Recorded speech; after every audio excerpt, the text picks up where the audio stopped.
23장 1절에서 10절 말씀 교독하도록 하겠습니다.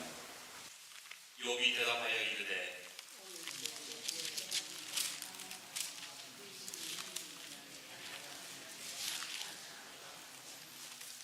내가 어찌하면 하나님을 발견하고 그의 처소에 나아가랴.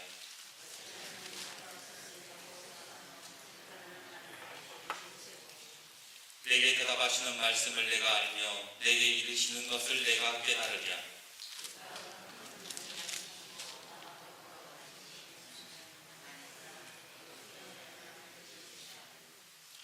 거기서는 정직한 자가 그와 변론할 수 있은즉 내가 심판자에게서 영원히 벗어나리라.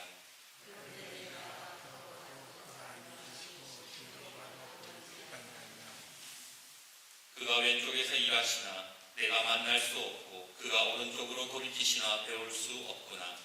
그러나 내가 가는 길을 그가 아시나니 그가 나를 단련하신 후에는 내가 순금같이 되어 나오리라. 아멘. 올림픽 양궁 금메달 2관왕을 차지했던 장혜진 선수라는 사람이 있습니다.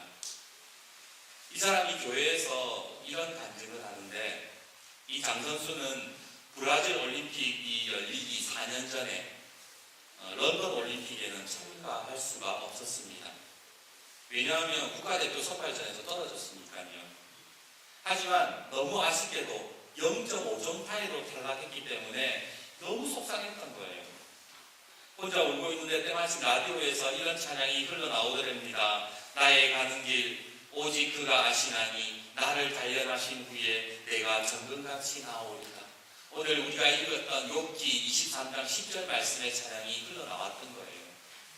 순간 이런 마음이 들었습니다. 그래, 하나님의 뜻이 있을 거야. 더 좋은 것을 주시려고 그러시나 보다. 그렇게 찬양을 들으면서 마음을 다시 잡았습니다.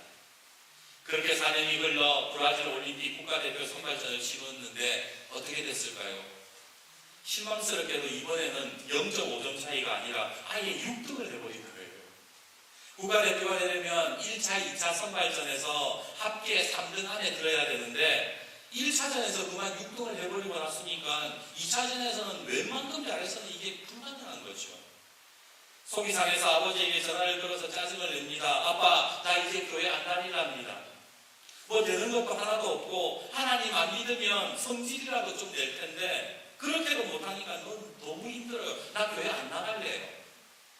그렇게 두들거리는 장 선수를 위로해 줄 줄 알았는데 아버지가 그 이야기를 듣더니 이렇게 딱 한마디 하더랍니다. 그것은 네 믿음의 분량이 그 정도밖에 안 돼서 그런 거야. 우리는 때때로 스스로에게 이런 질문을 던질 때가 있지 않습니까? 왜 하나님은 내 기도에 응답 안 해주실까? 왜 하나님은 나를 힘들게 하시는 걸까? 그런데 장혜진 선수의 아버지의 말을 빌리자면 우리가 하나님께 불평하고 원망하는 이유는 믿음의 분량이 적어서래요. 마태복음 7장에 주님이 우리에게 뭐라고 말씀하셨습니까? 너희 중에 누가 아들이 떡을 달라는데 돌을 주며 생선을 달라고 하는데 뱀을 줄 사람이 어디 있느냐? 너희가 악한 자라 또 좋은 것으로 자식에게 줄 알거든 하물며 하늘에 계신 너희 아버지께서 구하는 자에게 좋은 것으로 주시지 않겠느냐? 쉽게 말해서 믿음의 분량이 큰 사람은 하나님은 우리에게 좋은 것을 주시는 아버지라는 사실을 끝까지 붙든다는 거예요. 그래서 내가 좀 어려워도 하나님이 더 좋은 거 주시겠지 끝까지 기다리면서 불평 안 한다는 거예요. 그런데 우리는 믿음의 분량이 적어서 더 좋은 것을 주시는 하나님의 뜻을 오해하고 불평한다라는 것이죠. 이가 썩은 아이에게 사탕을 주는 것은 아버지의 뜻이 아닙니다. 마찬가지로 우리는 단편적인 것만 보고 지금 현재의 것만 보고 하나님을 오해하고 원망할 때가 있더라는 거예요. 그것을 깨달은 장혜진 선수는 내 믿음의 분량이라는 아버지의 말에 다시 기도하기 시작했고 다시 2차 선발전에서 1등을 하게 되면서 1차전에서는 6등, 2차전에서는 1등 하게 되면서 기적적으로 국가대표가 됐습니다. 그리고 브라질 올림픽에서 금메달 2관왕을 차지하게 되었지요. 오늘 우리는 원하든 원하지 않든 살아가면서 많은 어려움들을 겪습니다. 꼭 오늘 본문에 나오는 욥처럼 큰 고난을 겪는 것은 아니지만 여전히 우리에게 있어서 고난이라는 것은 힘들고 버겁지 않습니까? 그때 우리는 하나님께 기도합니다. 기도할 때마다 여러분 어떤 경험하세요? 우리 8절과 9절 말씀 같이 한번 읽어봅시다. 우리 8절과 9절입니다. 시작. 그런데 내가 앞으로 가도 그가 아니 계시고 뒤로 가도 보이지 아니하며 그가 왼쪽에서 일하시나 내가 만날 수 없고 그가 오른쪽으로 돌이키시나 배울 수 없구나. 저는 이 말씀에 참 공감이 갔어요. 왜냐하면 내가 경험했던 하나님도 이런 하나님이셨거든요. 남들은요 다 뭐 어떤 사람은 응답받았다, 하나님이 말씀하셨다 그러는데 나한테는 하나님이 답을 해주신 적이 없어요. 기독교 방송 보면 대체 저 사람은 뭐가 잘나서 하나님의 음성을 들었다고 이야기하는 걸까? 저 목사님은 설교할 때마다 매일 하나님의 음성을 들었다고 얘기하는데 자기에게 하나님이 말씀하셨다고 하는데 왜 하나님은 나에게 안 만나주시는 걸까? 여러분 이런 생각 해보신 적 없으세요?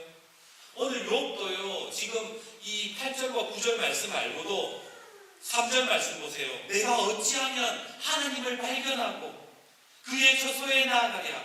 어찌하면 그의 앞에서 내가 허수하며 변론할 말을 내 입에 채우고 내게 대답하시는 말씀을 내가 알며 내게 이르시는 것을 내가 깨달으랴.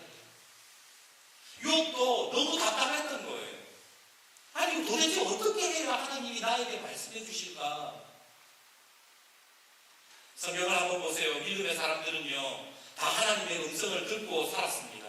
아브라함, 이삭, 야곱, 모세, 뭐 굳이 말할 거 뭐 있습니까? 신약 성경의 제자들까지 그들은 하나님이 주시는 환상을 보고 성경의 음성을 듣고 기적까지 경험하잖아요.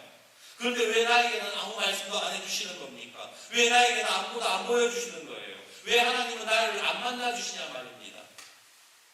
누가 그러대요? 그건 말이야 믿음이 부족해서 그래. 기도 안 해서 그래. 무당 같은 소리 하지 마세요. 언제 믿음이 좋아서 하나님 만나주셨습니까? 믿음이 뭐 저기 하늘까지 다다를 만큼 그 정도 커서 하나님이 야곱을 만나주신 거예요? 아니에요. 욥이 기도하니까 하나님 만나주시던가요? 물론 하나님은 믿음이 좋은 사람, 기도한 사람 만나주시기도 하지만 한번 생각해 보세요. 욥은 친구들이랑 정신없이 말다툼하다고 하고 있다가 그걸 보다 못한 하나님이 욥에게 나타나신 거예요. 야곱은 거짓말쟁이에다 사기꾼이었습니다. 그런데도 하나님이 그런 사람에게 먼저 찾아오시잖아요. 그런데 왜 나는 기도해도 응답하지 않고 왜 어려운 상황에도 하나님은 안 만나주시는 걸까요? 혹시 내가 죄가 너무 많아서 그런가? 아니면 하나님 보시기에 내 지금 겪고 있는 고난은 별로 중요한 게 아니라서 그런가? 그것도 아니라면 내가 혹시 하나님의 자녀가 아니라서 그런 건가? 여러 가지 생각이 들지 않습니까? 얼마 전 만나교회 김병삼 목사님의 침묵하시는 하나님이라는 글에서 글을 보면서 은혜를 받았습니다. 학생 시절 학교에서 시험을 볼 때면 시험 감독관 그 선생님이 들어오잖아요. 그런데 평소에는 그렇게 학생들에게 잘 가르쳐주던 선생님이 그때만큼은 절대로 말을 안 한다는 거예요. 질문을 할 수도 없을 뿐더러 질문을 해도 선생님은 절대로 말을 안 해주는 거예요. 왜냐하면 시험이기 때문에 그렇죠. 우리가 고난을 받을 때에 왜 하나님께서 침묵하실까요? 그것은 말 그대로 시험이기 때문입니다. 목사님이 그렇게 써놨더라고요. 아, 그렇다. 성경에는요 보면은 시험의 종류는 두 가지래요. 하나는 하나님이 주시는 시험, 테스트가 있고 하나는 마귀가 주는 유혹의 시험, 템페이션, 유혹이 있다라는 거예요. 이 두 가지 시험이 성경에 있다라고 말씀합니다. 시험장에서 감독하는 선생님이 아무 말 하지 않듯이 우리가 연단을 받을 때에, 우리가 하나님의 테스트를 받을 때에 하나님께서는 침묵하실 때가 있다라는 거예요. 욥기서를 보세요. 욥의 고난에 하나님은 침묵하고 계십니다. 어찌해서 내가 어떻게 해야 하나님을 만날 수 있을까? 어떻게 해야 내가 하나님께 응답받을 수 있을까? 앞으로 가도 보이지 않고 뒤로 가도 계시지 않고 좌우로 가도 어디에도 하나님의 음성이 들리지 않는다라고 욥은 지금 고백하고 있지 않습니까? 하지만 하나님의 테스트가 끝나자마자 하나님께서 욥에게 말씀하시다는 거예요. 여러분, 시험장에서 학생은 선생님의 도움 없이 자기가 여태까지 배운 걸 가지고 시험을 치루어내야 합니다.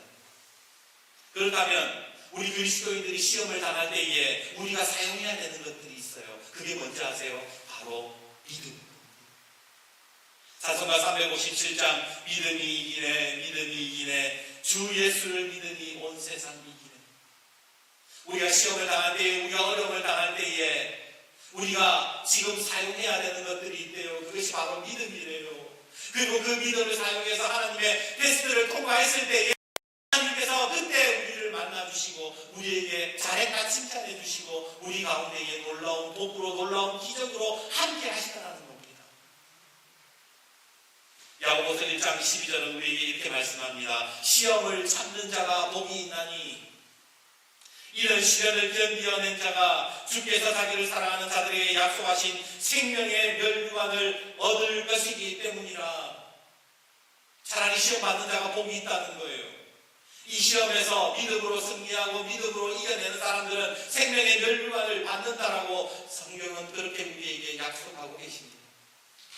그러기에 사랑하는 여러분, 오늘 우리가 시험을 당하고 어려움이 있다 할지라도 믿음으로 이겨내셔서 생명의 멸류관을 받는 저와 여러분이 되기를 주님의 이름으로 축복합니다.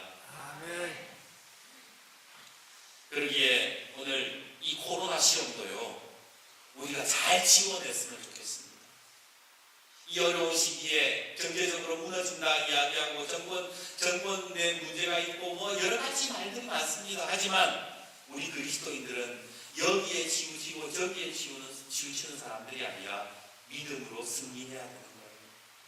코로나 기간 속에 우리가 믿음을 사용하고 하나님을 더욱더 바라보고 하나님 앞에 예배하고 하나님 붙들고 하나님 이 시기를 잘 견디게 해주십시오. 이 시기를 이겨낼 수 있도록 도와주십시오라고 기도한다면 그 시험 끝에 하나님께서 우리에게 이 교회에 그리고 우리의 가정에 부어주시는 놀라운 복을 기대할 수 있는 여러분들이 되시기를 다시 한번 더 주님의 이름으로 축복합니다. 아멘. 오늘 욥이라는 사람은 하나님의 시험을 멋지게 통과한 사람이었습니다. 우리가 잘 알듯이 욥은 감당하기 힘든 고난을 겪잖아요. 하루아침에 자식들이 비명 행사하고 전 재산을 강도당하고 지독한 피부병과 아내에게 마저 버림받는 일들을 한꺼번에 경험합니다. 그런데 이런 시험을 겪고도 그가 어떻게 했다고 성경은 말씀합니까? 욥기 1장 22절 이 모든 일에 욥이 범죄하지 아니하고 하나님을 향하여 원망하지 아니하니라. 시험 잘 치고 있다는 거예요. 믿음 잘해가지고 하나님 원망 안 했대요. 욥기 1장 21절에 욥은 또 이렇게 고백합니다. 이르되 내가 모태에서 알몸으로 나왔은즉 또 몸이 그리로 돌아갈지라 주신 이도 여호와시오 거두신 이도 여호와시오니 여호와의 이름이 찬송받을지니이다. 그리고 오늘 본문 말씀 보십시오. 그러나 내가 가는 길을 그가 아시나니 그가 나를 단련하신 후에는 내가 순금같이 되어 나오리라. 10절 말씀. 하나님이 지금 주시는 이 시험 가운데에 욥은 믿음을 사용해서 열심히 시험을 통과하고 있더라는 거예요. 그런데 문득 이런 생각이 듭니다. 공부 잘하는 학생들 보면은 쟤는 뭘 해서 저렇게 공부를 잘할까 궁금할 때 있죠. 마찬가지로 욥의 테스트를 보면서 이 테스트를 통과하는 욥을 보면서 욥의 믿음은 과연 어떤 믿음이었기에 그렇게 고백할 수 있었을까? 여러분 궁금하지 않습니까? 대체 욥은 우리와 뭐가 다르기에 이다지도 믿음이 좋냐 말입니다.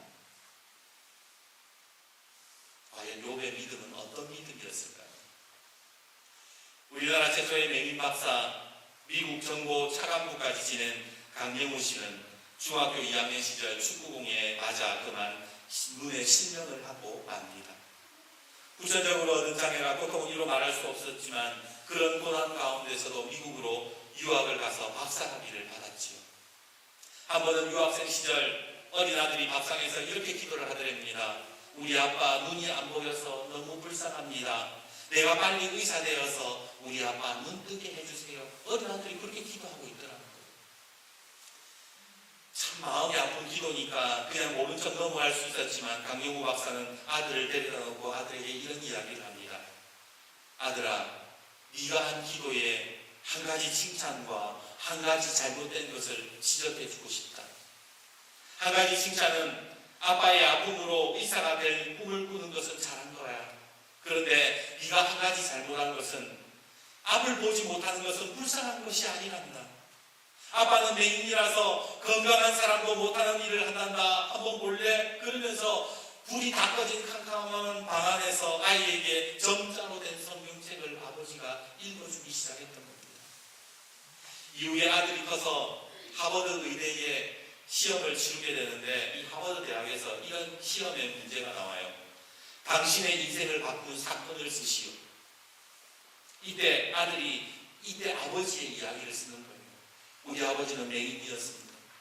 그래서 내가 눈뜬 내가 아버지를 인도한다고 생각했습니다. 그런데 그게 아니었어요.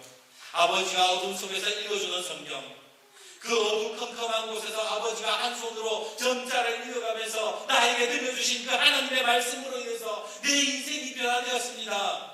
눈 감은 아버지가 나를 인도해 주셨습니다. 그렇게 썼던 거예요. 그 시험의 답안지를 보고 이 하버드 대학교 입학처장이 아버지에게 직접 전화를 해요. 아들의 답안지를 보고 우리가 감동받았습니다. 당신 아들이 너무 자랑스럽습니다. 우리 학교로 아들을 보내주십시오. 이후 강용호 박사가 이런 이야기를 해요. 저에게 고난을 이기는 힘은 받아들임이었습니다. 그는 장애라는 고난을 외면하거나 자기의 연민에 빠져 허우적대고 있지 않았습니다. 비록 후천적으로 눈이 보이지 않게 되었지만 할 수 있는 일들을 찾기 시작했고 그 아들에게 멋지게 이렇게 이야기했던 겁니다. 봐라, 아빠는 캄캄한 밤 속에서도 밖에서도 책을 읽을 수 있단다. 그렇습니다. 내 인생이 아무리 칠흑같이 어둡고 캄캄해도 그럴 때일수록 더욱더 우리는 명확하게 드러나는 분이 계십니다. 우리가 시험을 당할 때에 더 잘 볼 수 있는 하나님이 계신다라는 사실을 여러분 잊지 마십시오. 오늘 우리가 이 하나님의 고난을 받아들이는 순간 거기에서 계신 하나님을 만나게 되는 거예요. 지금 이 어려움을 내가 하나님의 주신 시험으로 받아들이는 순간 거기에 계시는 하나님이 보이기 시작한다는 겁니다. 오늘 욥이 뭐라고 고백합니까? 하나님이 어디에도 계시지 않는 것 같습니다. 하나님의 응답도 하시지 않는 것 같습니다. 그런데 내가 아는 한 가지가 있습니다. 그것은 내 가는 길을 하나님이 아신다는 겁니다. 하나님은 나를 숭문같이 만드실 겁니다. 욥은 아무것도 보이지 않는 고난 가운데에 하나님을 명확하게 보고 있습니다. 하나님의 시험을 받아들이기 시작하자 그렇게 찾았던 하나님이 보이기 시작하더라는 거예요. 오늘 베드로전서 4장 12절과 13절은 우리에게 이렇게 말씀합니다. 사랑하는 자들아, 너희를 연단하려고 오는 불시험을 이상한 일 당하는 것 같이 이상히 여기지 말고 오히려 너희가 그리스도의 고난에 참여하는 것으로 즐거워하라. 이는 그의 영광을 나타나실 때에 너희로 즐거워하고 기뻐하게 하려 합니다. 우리에게 다가오는 불시험을 이상하게 여기지 말아요. 오히려 즐거워하래요. 왜? 받아들이기 시작하면, 이 시험을 하나님의 테스트로 받아들이기 시작하면 하나님이 보이기 때문에 즐거워할 수밖에 없다. 창세기 39장에 나오는 요셉을 한번 생각해 보십시오. 그는 형들에게 배신당하고 애굽의 노예로 팔려가고 억울한 누명으로 옥살이를 하지만 하나님의 시험을, 하나님의 연단을 이상하게 여기지 않았습니다. 그는 창세기 말씀을 보면 그는 하나님께 원망했다는 말씀이 하나도 없습니다. 이상하게 여기지 않았다는 거예요. 어떻게 그런 일이 가능했을까요? 바로 받아들임에 있었던 거예요. 하나님께서 나에게 주신 이 어려움, 이 시련, 그러나 하나님께서 내 길을 아시오니 하나님께서 반드시 이 길 끝에는 나를 세우실 것이라는 그 바라봄, 그 받아들임, 그 믿음이 요셉에게는 있었던 겁니다. 받아들인다는 것은 여러분 운명론을 이야기하는 게 아니에요. 세상이 말하고 있는 그에 빠진 운명론을 제가 이야기하려는 게 아닙니다. 하나님의 시험을 받아들인다는 것은 하나님을 전적으로 신뢰한다는 거예요.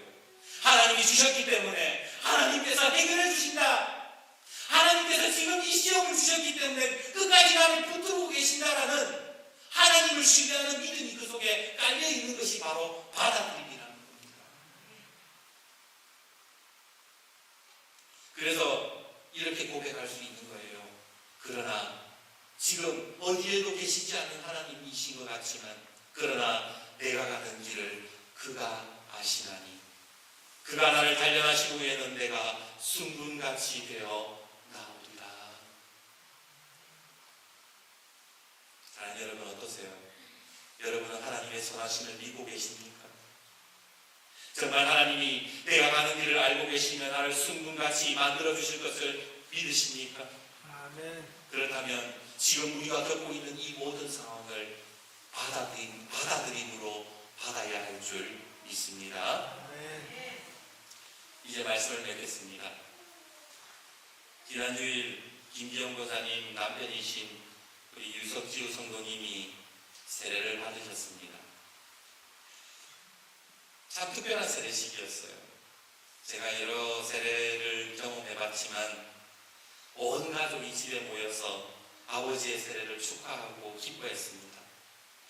오랫동안 권사님을 비롯한 딸들이 얼마나 이 시간을 기대하고 또 기도했는지 모릅니다. 세례식을 베푸면서 유석지우 성도님의 얼굴을 봤어요.